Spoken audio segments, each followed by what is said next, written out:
Bismillahirrahmanirrahim. Assalamualaikum warahmatullahi wabarakatuh. Akkam jirtan fayyaa keessan nagahumaa qabdanii ani isiniin jedha.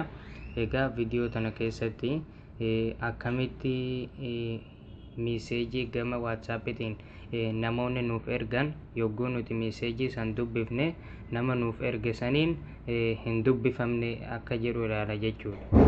Yogguu nuti barreeffama namichi nuuf erge kana dubbifne namni sun yoo meeseejii kana dubbisuu fi dubbisummaatu nu ilaale isa biratti hin dubbifamne jedhaani nuti garuu asii dubbifnee jechuudha.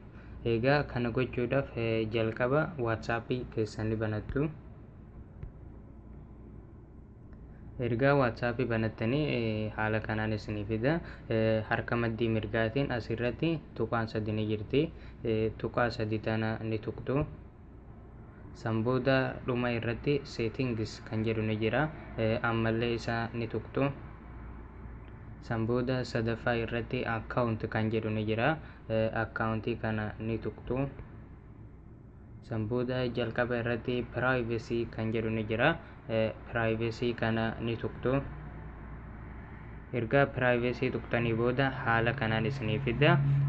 Asirratti read receipts kan jedhu ni jira. Read receipts kan jedhu kuni fuulduratti fakkeenyaaf yoo amma tuqne raayitii taha yogguu tuqtan ni bada jechuudha. Yoo raayitii haala kanaan raayitii tahee jiraate tuquudhaan irraa balleessitu jechuudha. Ergaa irraa bade amma tahee jira jechuudha. Namoonni yooma nuuf barreessan gama WhatsAppiitiin barreeffama yoo nuuf ergan barreeffama san dubbisuu fi dubbisuu maatuu keenya danda'anii hin beekan jechuudha. Egaa haala kanaan godhachuu dandeessu.